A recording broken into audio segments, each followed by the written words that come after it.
I will say I never wanted to be a rodeo queen. I was a cowgirl. I just kind of loved Western style riding. The proper riding was never something I was taught, but once I did start rodeo queening, I'd learned, you know, the balance and things like that, just being more proper and pretty. But it wasn't something I walked into like, oh, you know, I'm going to this pageant and I'm going to be crowned. Rodeo queening, I was just so happened to be doing a drill team pattern at this pageant, and they had at this rodeo, and they had a rodeo queen pageant going on. I was like, okay, I'm gonna hop in and do the rodeo queen pageant. I just so happened to win. A rodeo queen is the ambassador of the sport of rodeo for whatever organization she's representing at that time. And I just so happen to be the Arkansas's first black rodeo queen, so I kind of represent the state continuously. It just kind of hasn't ended. And so I remember going and looking whenever I was 17 and I was crowned Miss Rodeo Coal Hill for the woman for me to look up to. And I didn't find her, you know, I'm Googling black rodeo queens, but I didn't know that I was one of the first ones.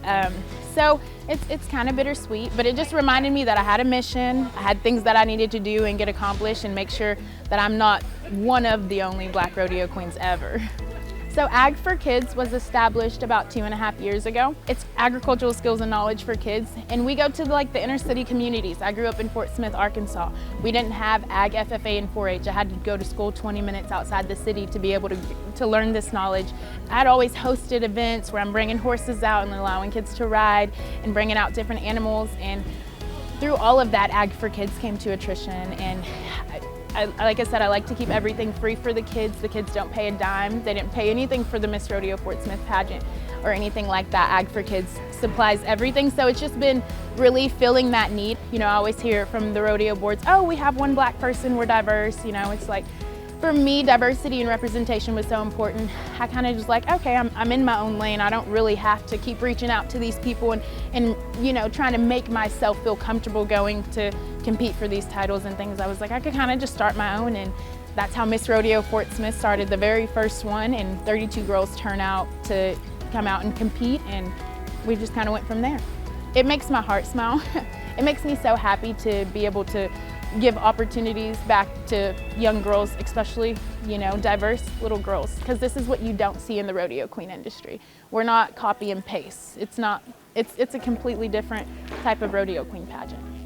Trying to break molds, trying to create differences, trying to create change within communities and societies and industries that are so used to the copy and paste. And that was what was so different for me about Miss Rodeo Fort Smith, is we're not the copy and paste rodeo queen pageant. You know, this is the biggest rodeo queen pageant that has ever happened in Arkansas, but not only that, the most diverse rodeo queen pageant ever. I can speak that and say it confidently. You know, I always say horses saved my life when I was 6 years old, so if I could be that for someone else, I'd never want to take away that opportunity. So, I mean, I know the woman that introduced me to horses when I was 6 would have never thought I would be half this person, so it's like, if I could do that again, it's important to me.